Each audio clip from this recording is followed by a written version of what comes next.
TV ನ್ಯೂಸ್ಗೆ ಸ್ವಾಗತ. ನಾನು ರಹಮಾನ್ ಹಾಸನ್. ಎಸ್, ನಾನು ಪ್ರತಿಭಾ ಭಟ್. ಫಟಾಫಟ್ 50ಯಲ್ಲಿ ಸಾಕಷ್ಟು ಇಂಟ್ರೆಸ್ಟಿಂಗ್ ಸುದ್ದಿ ಇದೆ, ಎಲ್ಲವನ್ನ ಕ್ವಿಕ್ ಆಗಿ ನೋಡ್ತಾ ಹೋಗೋಣ.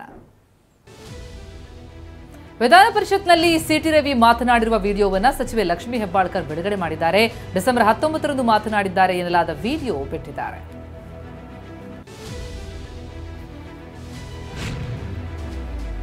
ದೇವರ ಬಳಿ ಹೋಗಿ ನಿಲ್ತೀರಿ, ನಿಮಗೆ ಆತ್ಮಸಾಕ್ಷಿ ಎಂಬುದು ಇಲ್ವಾ ಅಂತ ಸಿಟಿ ರವಿಗೆ ಸಚಿವೆ ಲಕ್ಷ್ಮೀ ಹೆಬ್ಬಾಳ್ಕರ್ ಪ್ರಶ್ನಿಸಿದ್ದಾರೆ. ಸಿಟಿ ರವಿಯನ್ನ ಕ್ಷಮಿಸುವ ಪ್ರಶ್ನೆಯೇ ಇಲ್ಲ, ರವಿ ಇಡೀ ಮಹಿಳಾ ಕುಲಕ್ಕೆ ಅವಮಾನ ಮಾಡಿದ್ದಾರೆ ಎಂದಿದ್ದಾರೆ. ಪರಿಷತ್ ಸದಸ್ಯ ರವಿ ಪ್ರಕರಣಕ್ಕೆ ಸಂಬಂಧಪಟ್ಟಂತೆ ಕಿಡಿಕಾರಿದ ಸಚಿವೆ ಹೆಬ್ಬಾಳ್ಕರ್, ಬಿಜೆಪಿಯಲ್ಲಿ ಇರುವವರೆಲ್ಲರೂ ಧೃತರಾಷ್ಟ್ರರೇ, ಇಡೀ ಹೆಣ್ಣು ಕುಲಕ್ಕೆ ಸಿಟಿ ರವಿ ಅಪಮಾನ ಮಾಡಿದ್ದಾರೆ. ಚಿಕ್ಕಮಗಳೂರಿನಲ್ಲಿ ನಿಮ್ಮ ಮನೆ ಹೆಣ್ಣು ಮಕ್ಕಳು ಅಂದ್ರೆ ಸುಮ್ಮನೆ ಇರ್ತೀರಾ ಅಂತ ಪ್ರಶ್ನಿಸಿದ್ದಾರೆ. ಎಂಎಲ್ಸಿ ಸಿಟಿ ರವಿ ಅಶ್ಲೀಲ ಪದ ಬಳಸಿದ್ದಕ್ಕೆ ನಾನೇ ಸಾಕ್ಷಿ, ಈಗ ಸಿಂಪತಿ ಗಿಟ್ಟಿಸಿಕೊಳ್ಳೋದಕ್ಕೆ ರವಿ ಡ್ರಾಮಾ ಮಾಡ್ತಿದ್ದಾರೆ ಅಂತ ಮೈಸೂರಿನಲ್ಲಿ ಕಾಂಗ್ರೆಸ್ ಎಂಎಲ್ಸಿ ಯತೀಂದ್ರ ಸಿದ್ದರಾಮಯ್ಯ ಕಿಡಿಕಾರಿದ್ದಾರೆ.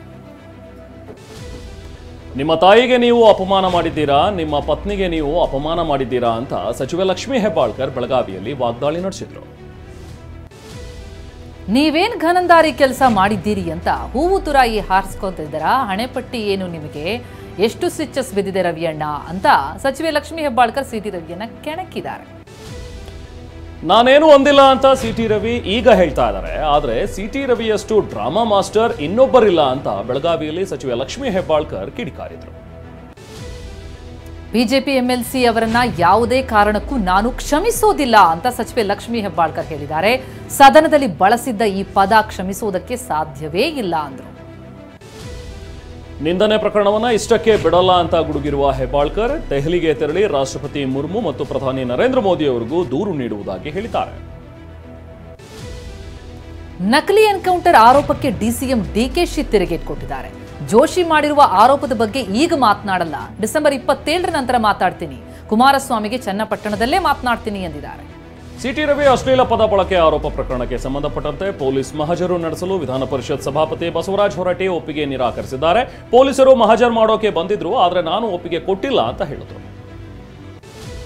ಸುವರ್ಣಸೌಧದಲ್ಲಿ ಎಂಎಲ್ಸಿ ಸಿಟಿ ರವಿ ಮೇಲೆ ಹಲ್ಲೆಗೆ ಯತ್ನ ಪ್ರಕರಣಕ್ಕೆ ಸಂಬಂಧಪಟ್ಟಂತೆ ಹಿರೇಬಾಗೇವಾಡಿ ಠಾಣೆಯಲ್ಲಿ 10 ಮಂದಿ ಅಪರಿಚಿತರ ವಿರುದ್ಧ ಎಫ್ಐಆರ್ ಆಗಿದೆ. ಸೆಕ್ರೆಟರಿ ಕಚೇರಿಯಿಂದ ಕಮಿಷನರ್ ಕಚೇರಿಗೆ ದೂರಿನ ಬೆನ್ನಲ್ಲೇ ಎಫ್ಐಆರ್ ಆಗಿದೆ.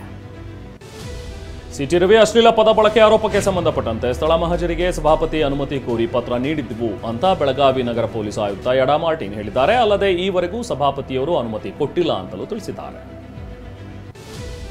ಎಂಎಲ್ಸಿ ಸಿಟಿ ರವಿ ಮೇಲೆ ಹಲ್ಲೆ ಯತ್ನ ಮತ್ತು ಬಂಧನದ ವಿರುದ್ಧ ರಾಜ್ಯ ಬಿಜೆಪಿ ಬೆಳಗಾವಿ ಚಲೋ ನಡೆಸೋದಕ್ಕೆ ಚಿಂತನೆ ಮಾಡಿದೆ. ಕಾಂಗ್ರೆಸ್ನ ಬಳ್ಳಾರಿ ಚಲೋ ಮಾದರಿಯಲ್ಲೇ ಬಿಜೆಪಿ ಬೆಳಗಾವಿ ಚಲೋಗೆ ಮುಂದಾಗಿದ್ದು, ಈ ಬಗ್ಗೆ ಕಮಲಪಾಳ್ಯದಲ್ಲೂ ಚರ್ಚೆಗಳು ಆರಂಭ ಆಗಿದೆ ಎನ್ನಲಾಗಿದೆ. ರವಿಯನ್ನ ನಕಲಿ ಎನ್ಕೌಂಟರ್ಗೆ ಸ್ಕೆಚ್ ಆರೋಪಕ್ಕೆ ಸಂಬಂಧಪಟ್ಟಂತೆ ಮೈಸೂರಲ್ಲಿ ಸಚಿವ ಎಚ್ ಸಿ ಮಹದೇವಪ್ಪ ವಾಗ್ದಾಳಿ ನಡೆಸಿದ್ರು. ತಪ್ಪು ಮಾಡಿದವರು ಮಾತ್ರ ಇಂತಹ ಸುಳ್ಳು ಹುಡುಕ್ತಾರೆ ಅಂತ ಕಿಡಿಕಾರಿದ್ರು. ನಾನು ಯಾವಾಗಲೂ ಮರ್ಯಾದೆ ಮುಚ್ಚಿಕೊಂಡಿದ್ದೇವೆ, ಕಾಂಗ್ರೆಸ್ನಲ್ಲಿ ಸಂಸ್ಕೃತಿ ಇಲ್ಲದ ಅನಾಗರಿಕರಿದ್ದಾರೆ ಅಂತ ಸಚಿವೆ ಲಕ್ಷ್ಮೀ ವಿರುದ್ಧ ಹುಬ್ಬಳ್ಳಿಯಲ್ಲಿ ಪ್ರಹ್ಲಾದ್ ಜೋಶಿ ಕಿಡಿಕಾರಿದ್ದಾರೆ. ಸಿಟಿ ರವಿ ಆ ರೀತಿ ಪದ ಬಳಸಿಲ್ಲ ಅಂತ ಸಭಾಪತಿ ಹೊರಟ್ಟಿಯವರು ಸ್ಪಷ್ಟವಾಗಿ ಹೇಳಿದ್ದಾರೆ. ಪೊಲೀಸರು ನೋಟಿಸ್ ಕೊಡದೆ ಸಿಟಿ ರವಿ ಬಂಧಿಸಿದ್ದು ಅತಿರೇಕದ ವರ್ತನೆ ಅಂತ ಶಿವಮೊಗ್ಗದಲ್ಲಿ ಬಿಜೆಪಿ ರಾಜ್ಯಾಧ್ಯಕ್ಷ ವಿಜಯೇಂದ್ರ ವಾಗ್ದಾಳಿ ನಡೆಸಿದರು. ಹಾಸನ ಜಿಲ್ಲೆಗೆ ಕಾಂಗ್ರೆಸ್ ನಾಯಕರು ಕೊಟ್ಟ ಕೊಡುಗೆ ಏನು ಅಂತ ಕೇಂದ್ರ ಸಚಿವ ಕುಮಾರಸ್ವಾಮಿ ಪ್ರಶ್ನಿಸಿದ್ದಾರೆ. ಸಿಡಿ ಬಿಟ್ರಲ್ಲ, ಅದೇ ತಾನೇ ಕಾಂಗ್ರೆಸ್ ನಾಯಕರು ಜಿಲ್ಲೆಗೆ ಕೊಟ್ಟ ಕೊಡುಗೆ, ಅದು ಬಿಟ್ಟು ಏನ್ ಕೊಟ್ಟಿದ್ದಾರೆ ಅಂತ ಕಿಡಿಕಾರಿದ್ದಾರೆ. ಡಿಸೆಂಬರ್ 27ಕ್ಕೆ ಬೆಳಗಾವಿಯಲ್ಲಿ ಕಾಂಗ್ರೆಸ್ ಅಧಿವೇಶನದ ಶತಮಾನೋತ್ಸವ ಕಾರ್ಯಕ್ರಮ ನಡೆಯಲಿದೆ.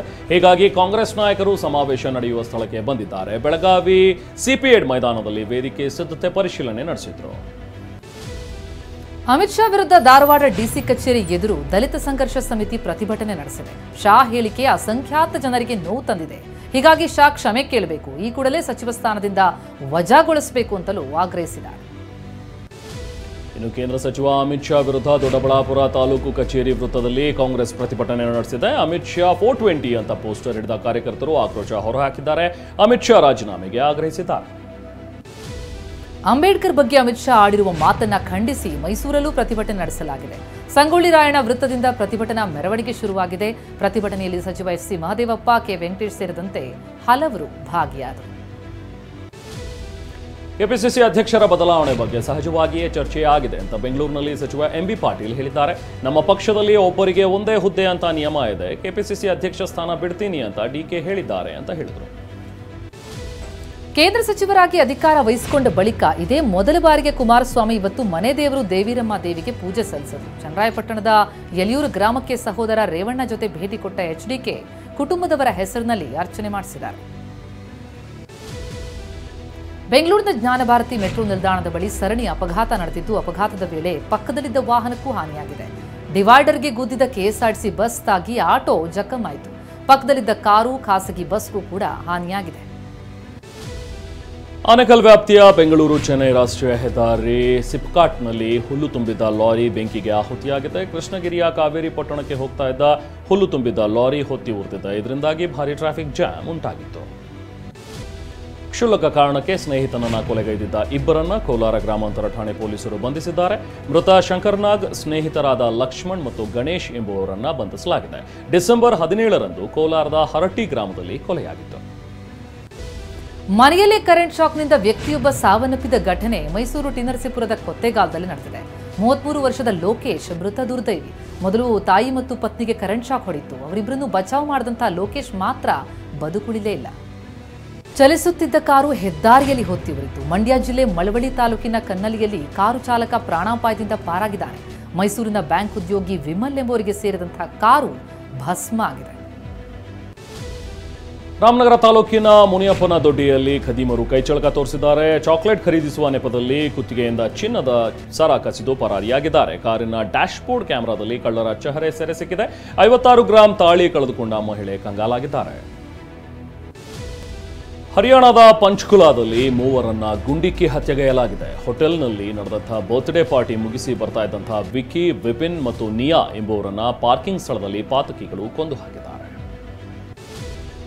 ಇನ್ನು ಛತ್ತೀಸ್ಗಢದಲ್ಲಿ ಮಾಜಿ ನೀಲಿ ತಾರೆ ಸನ್ನಿ ಲಿಯೋನ್ ಹೆಸರಲ್ಲಿ ಸರ್ಕಾರಿ ಯೋಜನೆಯ 1,000 ರೂಪಾಯಿ ಪಡೆಯುತ್ತಿರುವುದಾಗಿ ಬೆಳಕಿಗೆ ಬಂದಿದೆ. ವಿವಾಹಿತ ಮಹಿಳೆಯರಿಗೆ ನೀಡುವ ಹಣ ಪಡೆಯೋದಕ್ಕೆ ವಂಚಕ ವೀರೇಂದ್ರ ಜೋಶಿ ಸನ್ನಿ ಲಿಯೋನ್ ಹೆಸರಿನಲ್ಲಿ ನೋಂದಣಿ ಮಾಡಿದ್ದ. ದಾಖಲೆಯಲ್ಲಿ ನೀಲಿ ತಾರೆ ಸನ್ನಿ ಲಿಯೋನ್ ಪತಿ ಅಂತ ಹೇಳಿ ಉಲ್ಲೇಖ ಮಾಡಿದ್ದಾನೆ. ಮ್ಯಾಟ್ರಿಮೋನಿಯಲ್ ಆಪ್ ಮೂಲಕ ವರರನ್ನ ವಂಚಿಸ್ತಾ ಇದ್ದಂತಹ ಕುಖ್ಯಾತ ವಂಚಕಿಯನ್ನ ರಾಜಸ್ಥಾನದ ಜೈಪುರ್ ಪೊಲೀಸರು ಬಂಧಿಸಿದ್ದು, ಈಕೆ ಶ್ರೀಮಂತ ವರರಿಂದ ಹಣ, ಚಿನ್ನಾಭರಣ ದೋಚಿ ಬ್ಲಾಕ್ ಮೇಲ್ ಮಾಡ್ತಾ ಇದ್ಲು.